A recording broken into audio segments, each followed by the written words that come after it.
ತುಂಬನೇ ರುಚಿಯಾಗಿರುವಂತಹ ಆರೋಗ್ಯಕರವಾಗಿರುವಂತಹ ರವೆ ರೊಟ್ಟಿ ಯಾವ ರೀತಿ ಮಾಡೋದಂತ ತೋರಿಸ್ತಿದ್ದೀನಿ. ಜಸ್ಟ್ ಒಂದು 10 ನಿಮಿಷದಲ್ಲಿ ತಯಾರು ಮಾಡ್ಕೋಬೋದು. ನೋಡಿ ಯಾವ ರೀತಿಯಾಗಿ ಬಂದಿದೆ ಅಂತೇಳಿ. ಸಖತ್ ರುಚಿಯಾಗಿರುತ್ತೆ, ಏನು ಕಷ್ಟನೇ ಇಲ್ಲ. ನೀವು ಒಂದು ಸ್ವಲ್ಪ ಬ್ರೇಕ್ಫಾಸ್ಟ್ಗೆ ಮಾಡಿ ನೋಡಿ, ಎಲ್ರಿಗೂ ತುಂಬಾ ಇಷ್ಟ ಆಗುತ್ತೆ. ಈ ರವೆ ರೊಟ್ಟಿ ಜೊತೆಗೆ ನಿಮಗೆ ಒಂದು ಸ್ಪೆಷಲ್ ಶೇಂಗಾ ಚಟ್ನಿ ಕೂಡ ಇದೇ ವಿಡಿಯೋದಲ್ಲಿ ತೋರಿಸ್ತಿದ್ದೀನಿ. ಸೊ ಬನ್ನಿ ಇವಾಗ ತಡ ಮಾಡದೆ ಶುರು ಮಾಡೋಣ. ನೋಡಿ ಮೊದಲಿಗೆ ನಾನಿಲ್ಲಿ 2 ಕಪ್ ಆಗುವಷ್ಟು ಚಿರೋಟೆ ರವೆ ಹಾಕ್ಕೊತಿದ್ದೀನಿ. ಚಿರೋಟೆ ರವಾದಲ್ಲೇ ಮಾಡಬೇಕು ಈ ರೊಟ್ಟಿ, ತುಂಬಾ ಸಾಫ್ಟಾಗಿ ಬರುತ್ತೆ. ನೋಡಿ ಈ ಕಪ್ಪಿಲಿ 2 ಕಪ್ ಆಗುವಷ್ಟು ಚಿರೋಟೆ ರವೆ ಹಾಕ್ಕೊಂಡಿನಿ. ಇವಾಗ ಅದೇ ಕಪ್ಪಿಲಿ ನಾನಿಲ್ಲಿ 1 ಕಪ್ ಆಗುವಷ್ಟು ಗಟ್ಟಿಯಾಗಿರುವಂತಹ ಮೊಸರು ಹಾಕ್ಕೊತಿದ್ದೀನಿ. ಮಜ್ಜಿಗೆ ಇತ್ತಂದ್ರೆ ಅದು ಕೂಡ ಹಾಕೋಬೋದು, ಟೇಸ್ಟ್ ತುಂಬಾ ಸರಿಯಾಗಿ ಬರುತ್ತೆ ನಮ್ಮ ರೊಟ್ಟಿದು. ಒಂದು ಅರ್ಧ ಕಪ್ ಆಗುವಷ್ಟು ನೀರು ಹಾಕ್ತಿದ್ದೀನಿ. ಅಂದರೆ ಇಲ್ಲಿ ನಾನು 2 ಕಪ್ ರವೆಗೆ 1 ಕಪ್ ಆಗುವಷ್ಟು ಗಟ್ಟಿಯಾಗಿರುವಂತಹ ಮೊಸರು ಮತ್ತು ಒಂದು ಅರ್ಧ ಕಪ್ ಆಗುವಷ್ಟು ನೀರು ಹಾಕಿದ್ದೀನಿ. ಇವಾಗ ರುಚಿಗೆ ತಕ್ಕಷ್ಟು ಉಪ್ಪು ಹಾಕಿ ಇದನ್ನು ಒಂದು ಸ್ವಲ್ಪ ಸರಿಯಾಗಿ ಮಿಕ್ಸ್ ಮಾಡ್ಕೊಂಡು ತೊಗೊತಿದ್ದೀನಿ. ಇದೇನು ಗಂಟೇನು ಆಗೋದಿಲ್ಲ. ನೀರು ಮತ್ತು ಮೊಸರು ನೀವು ಇಲ್ಲಿ ಒಮ್ಮೆನೇ ಹಾಕೋಬೋದು. ಓಕೆ ನೋಡಿ ಎಲ್ಲ ಸೇರಿಸಿ ನಾನಿಲ್ಲಿ ಮಿಕ್ಸ್ ಮಾಡ್ಕೊಂಡಿನಿ. ಮಿಕ್ಸ್ ಮಾಡ್ಕೊಂಡು ಆದಮೇಲೆ ಇದಕ್ಕೆ ಒಂದು 5ರಿಂದ 10 ನಿಮಿಷ ಆಗೋ ತನಕ ರೆಸ್ಟ್ ಮಾಡ್ಕ ಬಿಡ್ತಿದ್ದೀನಿ. ಅಲ್ಲಿ ತನಕ ನಿಮಗೆ ಚಟ್ನಿ ಮಾಡಿ ತೋರಿಸ್ತಿದ್ದೀನಿ. ಬನ್ನಿ ಇವಾಗ ನೋಡಿ ಕಡೆಯಲ್ಲಿ ನಾನಿಲ್ಲಿ ಸುಮಾರು 1 ಕಪ್ ಆಗೋಷ್ಟು ಶೇಂಗಾ ಹಾಕ್ಕೊಂಡು ಇದನ್ನು ಹಸಿ ವಾಸನೆ ಆಗೋ ತನಕ ಅಥವಾ ಒಂದು ಸ್ವಲ್ಪ ಗರಿ ಆಗೋ ತನಕ ಇದನ್ನು ಹುರ್ಕೊಂಡು ತೊಗೊತಿದ್ದೀನಿ. ಈ ಶೇಂಗಾ ಚಟ್ನಿ ನೀವು ಇದೇ ರೊಟ್ಟಿ ಜೊತೆ ತಿನ್ನಬೇಕಂತೇನಿಲ್ಲ. ದೋಸೆ, ಇಡ್ಲಿ, ವಡೆ, ಉತ್ತಪ್ಪ ಪ್ರತಿಯೊಂದಕ್ಕೂ ರುಚಿಯಾಗಿರುತ್ತೆ ಈ ಶೇಂಗಾ ಚಟ್ನಿ. ನೋಡಿ ಇವಾಗ ಹಸಿ ವಾಸನೆ ಹೋಗೋ ತನಕ ನಾನು ಹುರ್ಕೊಂಡಿನಿ. ಸಿಪ್ಪೆ ಸಲೀಸಾಗಿ ಬಿಡ್ತಿದೆ ಇದು. ಇವಾಗ ಇದನ್ನು ನಾನು ಪ್ಲೇಟ್ನಲ್ಲಿ ಸೈಡಿಗೆ ಎತ್ತಿಟ್ಕೊತಿದ್ದೀನಿ. ಇವಾಗ ಇದೇ ಕಡೆಯಲ್ಲಿ ಒಂದು ಸ್ವಲ್ಪ ಎಣ್ಣೆ ಹಾಕ್ತಿದ್ದೀನಿ. ನೋಡಿ ಎಣ್ಣೆ ಗರಂ ಆಗಿದೆ. ಎಣ್ಣೆ ಗರಂ ಆದಮೇಲೆ ಇಲ್ಲಿ 1 ಚಮಚ ಆಗುವಷ್ಟು ಕಡಲೆಬೇಳೆ, 1 ಚಮಚ ಆಗುವಷ್ಟು ಉದ್ದಿನಬೇಳೆ. ಇವಾಗ ಸ್ವಲ್ಪ ಇವೆರಡು ಬೇಳೆ ಸ್ವಲ್ಪ ಹಸಿ ವಾಸನೆ ಹೋಗೋ ತನಕ ಹುರ್ಕೋಬೇಕಾಗುತ್ತೆ. ಇಲ್ಲಿ ಮಹಾರಾಷ್ಟ್ರದಲ್ಲಿ ಈ ಚಟ್ನಿ ತುಂಬಾ ಫೇಮಸ್ ಆಗಿರುತ್ತೆ. ಸೊ ಒಂದು ಸಲ ನೀವು ಕೂಡ ಟ್ರೈ ಮಾಡಿ ನೋಡಿ, ಮನೆಯಲ್ಲಿ ತುಂಬಾ ಸುಲಭವಾಗಿ ಮಾಡುವಂಥದ್ದು. ಒಂದು ಸ್ವಲ್ಪ ಜೀರಿಗೆ ಮತ್ತು 2 ಬೆಳ್ಳುಳ್ಳಿ ಹೆಸರು ಹಾಕಿದ್ದೀನಿ. ಮತ್ತು ಖಾರಕ್ಕೆ ಎಷ್ಟು ಬೇಕಷ್ಟು ಹಸಿಮೆಣಸಿನ್ಕಾಯಿ ಹಾಕ್ಕೊತಿದ್ದೀನಿ. ನಾನಿಲ್ಲಿ ಮೆಣಸಿನ್ಕಾಯಿ ಒಂದು ಸ್ವಲ್ಪ ಕಮ್ಮಿ ಹಾಕ್ಕೊಂಡಿನಿ, ಮಕ್ಕಳಾರ. ಹೀಗಾಗಿ ನೀವಿಲ್ಲಿ ನಿಮ್ಮ ರುಚಿಗೆ ತಕ್ಕಷ್ಟು ಹೆಚ್ಚು ಕಮ್ಮಿ ಮಾಡ್ಕೋಬೋದು. ಎಲ್ಲ ಸೇರಿಸಿ ಹಸಿ ವಾಸನೆ ಹೋಗೋ ತನಕ ಹುರ್ಕೊಂಡಿನಿ. ಇಲ್ಲಿ ಶೇಂಗಾ ಬೀಜ ಕೂಡ ನಾನು ಸಿಪ್ಪೆ ಸುಲ್ಕೊಂಡು ಮಿಕ್ಸಿಯಲ್ಲಿ ಹಾಕ್ಕೊತಿದ್ದೀನಿ. ಓಕೆ ನೋಡಿ ಶೇಂಗಾ ಬೀಜ ಹಾಕ್ಕೊಂಡಾಗಿದೆ.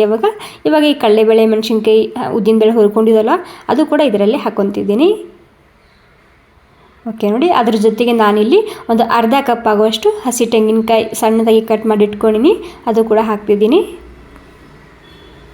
ಇವಾಗ ರುಚಿಗೆ ತಕ್ಕಷ್ಟು ಉಪ್ಪು ಮತ್ತು ಒಂದು ಅರ್ಧ ನಿಂಬೆಹಣ್ಣಿನ ರಸನ ಹಾಕ್ತಿದ್ದೀನಿ. ನಿಂಬೆಹಣ್ಣಿನ ರಸ ಇಲ್ಲ ಅನ್ನೋದಾದರೆ ನೀವು ಇಲ್ಲಿ ಹುಣಸೆ ಹಣ್ಣು ಇತ್ತಂದ್ರೆ ಅದು ಕೂಡ ಹಾಕೋಬೋದು ಒಂದು ಸ್ವಲ್ಪನೇ. ಓಕೆ ಇವಾಗ ಸ್ವಲ್ಪನೇ ನೀರು ಹಾಕ್ಕೊಂಡು ನಾನು ಇದನ್ನು ಸ್ಮೂತಾಗಿ ರುಬ್ಕೊಂಡು ತೊಗೊತಿದ್ದೀನಿ. ಮೊದಲಿಗೆ ಸ್ವಲ್ಪ ಹಾಕ್ಕೊಳ್ಳಿ ನೀರು, ರುಬ್ಕೊಂಡಾದಮೇಲೆ ಮತ್ತೆ ನೀರು ಹಾಕ್ಕೊಂಡು ಸ್ಮೂತಾಗಿ ರುಬ್ಕೊಳ್ಳಿ. ನೋಡಿ ಮತ್ತೆ ನೀರು ಹಾಕ್ಕೊಂಡು ನಾನು ಸ್ಮೂತಾಗಿ ರುಬ್ಕೊಂಡಿನಿ. ನಮ್ಮ ಚಟ್ನಿ ತಯಾರಾಗಿದೆ. ಇವಾಗ ಇದು ಅನ್ನ ಹಾಗೆ ತಿನ್ಬೋದು, ಅಂದರೆ ಹಾಗೆ ಯೂಸ್ ಮಾಡ್ಬೋದು. ಬಟ್ ಇದಕ್ಕೆ ಸಣ್ಣದಾಗಿ ತಡ್ಕ ಕೊಟ್ಟರೆ ಇನ್ನಷ್ಟು ರುಚಿ ಹೆಚ್ಚಾಗುತ್ತೆ ಇದಕ್ಕೆ.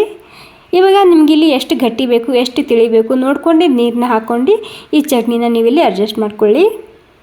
ನಾನು ಸುಮಾರು ಅರ್ಧ ಕಪ್ ಆಗುವಷ್ಟು ಮತ್ತೆ ಇದಕ್ಕೆ ನೀರು ಹಾಕ್ಕೊಂಡು ಈ ರೀತಿ ಇಟ್ಕೊಂಡು ನಾನಿಲ್ಲಿ ನೋಡ್ತಿರ್ಬೋದು. ಓಕೆ ನೋಡಿ ಇದಕ್ಕೆ ತಡ್ಕ ಕೊಡೋದಕ್ಕೆ ಇಲ್ಲಿ ಸ್ವಲ್ಪ ಪ್ಯಾನ್ನಲ್ಲಿ ನಾನು ಎಣ್ಣೆ ಹಾಕ್ಕೊಂಡಿನಿ. ಎಣ್ಣೆ ಗರಂ ಆಗಿದೆ. ಸಾಸಿವೆ ಹಾಕ್ತಿದ್ದೀನಿ. ಇವಾಗ ಸಾಸಿವೆ ಮೊದಲಿಗೆ ಸಿಡಿಬೇಕು, ಅಲ್ಲಿ ತನಕ ವೇಟ್ ಮಾಡಿ.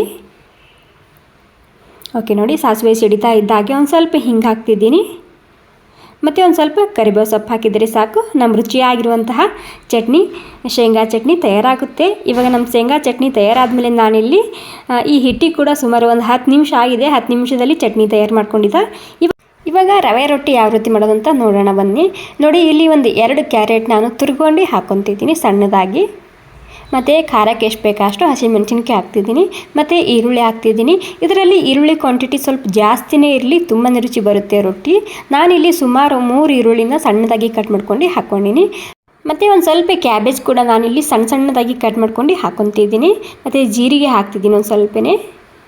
ಮತ್ತು ಒಂದು 2-3 ಚಮಚ ಆಗುವಷ್ಟು ಬಿಳಿ ಎಳ್ಳು, ಸಣ್ಣದಾಗಿ ಕಟ್ ಮಾಡಿದಂತಹ ಕೊತ್ತಂಬರಿ ಸೊಪ್ಪು ಹಾಕ್ತಿದ್ದೀನಿ. ಇಷ್ಟಾದರೆ ಸಾಕಾಗುತ್ತೆ. ನೋಡಿ ಇವಾಗ ಜಾಸ್ತಿ ಇದು ಫುಲ್ ಆಗಿದೆ ಅಲ್ವಾ. ಈಗ ಸ್ವಲ್ಪ ದೊಡ್ಡ ಪಾತ್ರೆಯಲ್ಲಿ ಇದನ್ನು ಇದರಲ್ಲಿ ಹಾಕ್ಕೊತಿದ್ದೀನಿ. ಓಕೆ ನೋಡಿ ನೀವು ಇದರಲ್ಲಿ ಏನು ಮಾಡಿ, ನಿಮ್ಮಲ್ಲಿ ಯಾವುದೇ ತರಕಾರಿ ಇಲ್ಲ ಅಂದರೆ ನೀವು ಇಲ್ಲಿ ಜಾಸ್ತಿ ಈರುಳ್ಳಿ ಹಾಕ್ಕೊಳ್ಳಿ. ಮತ್ತು ಕೊತ್ತಂಬರಿ ಸೊಪ್ಪು, ಕರಿಬೇವು ಸೊಪ್ಪು ಮತ್ತು ಮೆಣಸಿನ್ಕಾಯಿ ಹಾಕ್ಕೊಂಡು ಕೂಡ ಇದನ್ನು ರೊಟ್ಟಿನ ಮಾಡ್ಕೋಬೋದು. ಇದರಲ್ಲಿ ಕ್ಯಾರೆಟು ಮತ್ತು ಕ್ಯಾಬೇಜ್ ಹಾಕೋದ್ರಿಂದ ತುಂಬಾ ರುಚಿಯಾಗಿ ಬರುತ್ತೆ ರೊಟ್ಟಿ. ನನ್ನ ಹತ್ರ ಇತ್ತು ಎಲ್ಲ ತರಕಾರಿ, ಹೀಗಾಗಿ ನಾನಿಲ್ಲಿ ಎಲ್ಲ ಹಾಕ್ಕೊಂಡು ಈ ರೊಟ್ಟಿನ ಮಾಡ್ತಿದ್ದೀನಿ. ಓಕೆ ನೋಡಿ, ಎಲ್ಲ ಸೇರಿಸಿ ಸರಿಯಾಗಿ ಇದನ್ನು ಮಿಕ್ಸ್ ಮಾಡ್ಕೊಂಡಿದ್ದು ನಾನು. ಮಿಕ್ಸ್ ಮಾಡ್ಕೊಂಡು ಆದಮೇಲೆ ಇಲ್ಲಿ ಸೈಡಿಗೆ ಎತ್ತಿಟ್ಕೊತಿದ್ದೀನಿ. ಇಲ್ಲಿ ಸ್ವಲ್ಪ ನೀರು ತೊಗೊಂಡಿದ್ದ ಮತ್ತು ಕಾಟನ್ ಬಟ್ಟೆ ತೊಗೊಂಡಿದ್ದೀನಿ. ಈ ರೀತಿ ಕಾಟನ್ ಬಟ್ಟೆಯಲ್ಲಿ ಮಾಡೋದ್ರಿಂದ ಏನಾಗುತ್ತೆ, ಸಲೀಸಾಗಿ ಯಾರು ಬೇಕಾದರೂ ಪರ್ಫೆಕ್ಟಾಗಿ ಮತ್ತು ಎಷ್ಟು ತೆಳ್ಳಗೆ ಬೇಕು ಅಷ್ಟು ತೆಳ್ಳಗೆ ನೀವು ಅದನ್ನು ತಟ್ಕೋಬೋದು. ಅಥವಾ ನಿಮ್ಮಲ್ಲಿ ಬಟರ್ ಪೇಪರ್ ಇತ್ತಂದರೆ ಅದ್ರ ಮೇಲೆ ಕೂಡ ನೀವು ರೊಟ್ಟಿನ ಮಾಡ್ಕೋಬೋದು. ನೋಡಿ, ಏನಿಲ್ಲ, ಸಲೀಸಾಗಿ ಈ ರೀತಿ ಕೈಲಿಂದ ಸ್ಪ್ರೆಡ್ ಮಾಡಿದರೆ ಆಯಿತು. ಸಲೀಸಾಗಿ ಅದು ದೊಡ್ಡದಾಗುತ್ತೆ. ನಿಮ್ಗೆ ಎಷ್ಟು ತೆಳ್ಳಗೆ ಬೇಕೋ ಅಷ್ಟು ತೆಳ್ಳಗೆ ನೀವು ಇದನ್ನು ತಟ್ಕೋಬೋದು. ಇಲ್ಲಿ ನಾನು ದೋಸೆ ಹಂಚಿಟ್ಕೊಂಡಿನಿ, ಸ್ವಲ್ಪ ಎಣ್ಣೆ ಹಚ್ಕೊಂಡು ತೊಗೊತಿದ್ದೀನಿ. ಪ್ಯಾನ್ ಇತ್ತಂದರೆ ಪ್ಯಾನಲ್ಲಿ ಕೂಡ ಈ ರೊಟ್ಟಿನ ಮಾಡ್ಕೋಬೋದು ನೀವು. ನೋಡಿ, ಒಂದು ಚೂರು ಕೂಡ ಅದು ಮೆತ್ತೋದಿಲ್ಲ, ಯಾಕಂದರೆ ನಾವು ಬಟ್ಟೆ ತೊಯ್ಸ್ಕೊಂಡು ತೊಗೊಂಡಿರ್ತೀವಲ್ಲ, ಹೀಗಾಗಿ 1 ನಿಮಿಷ ಆದಮೇಲೆ ಇದನ್ನು ಮೇಲೆ ಒಂದು ಸ್ವಲ್ಪ ಎಣ್ಣೆ ಹಚ್ಚಿ ಉಲ್ಟಾ ಹಾಕ್ತಿದ್ದೀನಿ. ಇಲ್ಲೇನಿಲ್ಲ, ಮೀಡಿಯಮ್ ಗ್ಯಾಸ್ನಲ್ಲಿ ನಾವು ಚಪಾತಿ ಯಾವ ರೀತಿ ಬೇಯಿಸ್ಕೊತೇವಲ್ಲ ಅದೇ ರೀತಿ ಇದು ಕೂಡ ಸರಿಯಾಗಿ ಗರಿ ಗರಿ ಆಗೋ ತನಕ ಬೇಯಿಸಿದ್ರೆ ಸಾಕು. ನಮ್ಮ ರುಚಿಯಾಗಿರುವಂತಹ ಆರೋಗ್ಯಕರವಾಗಿರುವಂತಹ ರವೆ ರೊಟ್ಟಿ ತಯಾರಾಗುತ್ತೆ. ನೋಡಿ, ಎಷ್ಟು ಸರಿಯಾಗಿ ಕಾಣ್ತಿದೆ ಅಲ್ವಾ. ಬಿಸಿ ಬಿಸಿ ಇರುವಾಗ ಹಾಗೆ ಕೂಡ ತಿನ್ಬೋದು ಈ ರೊಟ್ಟಿ. ನೀವು ಸ್ವಲ್ಪ ಮೇಲೆ ತುಪ್ಪ ಹಾಕ್ಕೊಂಡು ಹಿಟ್ಟಿನಲ್ಲಿ ಒಂದು ಸ್ವಲ್ಪ ಉಪ್ಪು ಖಾರ ಜಾಸ್ತಿ ಹಾಕ್ಕೊಳ್ಳಿ, ತುಂಬಾ ರುಚಿಯಾಗಿ ಬರುತ್ತೆ ಈ ರೊಟ್ಟಿ. ನಾನು ಸ್ವಲ್ಪ ಯಾಕೆ ಕಮ್ಮಿ ಹಾಕಿನಂದರೆ ಮಕ್ಕಳಾರ ತಿನ್ನೋದಿಲ್ಲ ಜಾಸ್ತಿ ಉಪ್ಪು ಖಾರ ಆದರೆ, ಹೀಗಾಗಿ ಸ್ವಲ್ಪ ಕಮ್ಮಿ ಹಾಕ್ಕೊಂಡಿನಿ ಅಷ್ಟೇ. ನೋಡಿ, ನಮ್ಮ ಆರೋಗ್ಯಕರವಾಗಿರುವಂತಹ ರವೆ ರೊಟ್ಟಿ ತಯಾರಾಗಿದೆ. ಈ ರೆಸಿಪಿ ನಿಮಗೆ ಸ್ವಲ್ಪನಾದರೂ ಇಷ್ಟ ಆಗಿದರೆ ಒಂದು ಲೈಕ್ ಮಾಡೋದು ಮಾತ್ರ ಮರಿಬಾರ್ದು. Okay friends, thank you so much ಎಲ್ರಿಗೂ.